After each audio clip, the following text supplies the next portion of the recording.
Hey everyone, it's Supertroll, and in today's video I'm going to be talking about a comic book artist by the name of Jamie McKelvie and the recent unpleasantness between him and me. For those who don't know, Jamie McKelvie is a respected and well-established comic book artist, and someone whom I've personally been a fan of for years. It therefore feels quite awkward to make this video, as it's a bittersweet situation to talk badly about someone I formerly respected.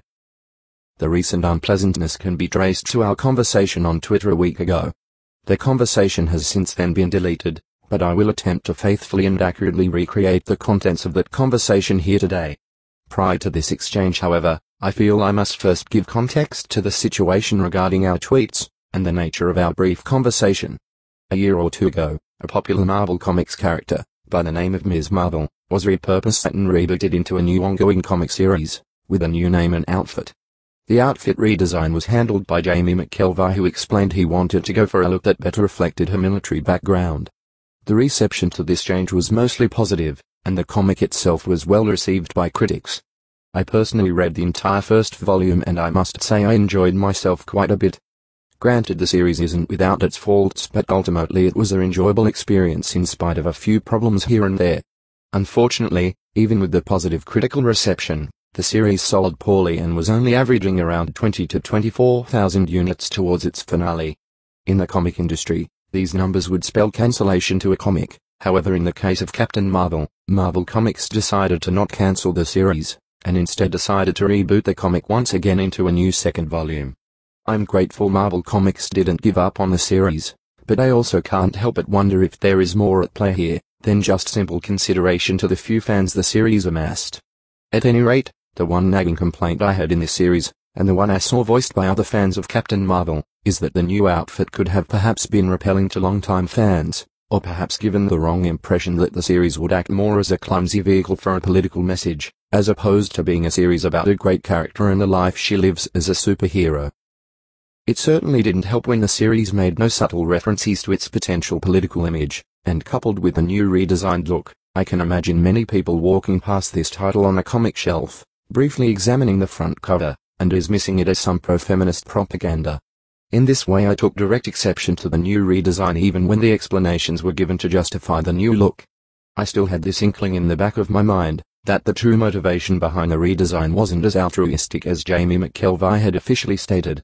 With this in mind, I decided to tweet Jamie, and politely express my disagreement with his creative decision. My initial tweet simply read, "Jamie, I'm a fan of your work but I disagree with the new look." His response, if I recall, was, "Thanks for letting me know." My follow-up was equally as civil and simplistic, simply reading, "I'm not trying to say the new design is bad, I just prefer the old one." After this exchange, I assumed this would be it, but little did I know it would hardly be the end of it. Following my tweet, he came back with a shockingly defensive reply. He said, "After seeing your tweet history, I'm not surprised you like the old look, goodbye." Preceding this tweet, he immediately blocked me from his account. I naturally was a bit shocked. A high-profile artist of a leading comics publisher like Marvel would respond so condescendingly towards a simple comment, especially in such a public venue. Following this encounter, I took to Facebook and posted that Jamie's egocentric ass, and to my surprise Jamie not only intentionally sought out my Facebook account, but a few days later would make tweets directly against me, proclaiming I'm some sexist, misogynistic creep who thinks he ruined Captain Marvel, all because she is no longer in thigh-high boots wearing high heels. I honestly can't begin to tell you how random his accusations are, as I never said anything even remotely similar to his claims. If anything, his comments come off as projection, perhaps coming to the conclusion that his redesign did in some part contribute to the dismal sales of Captain Marvel.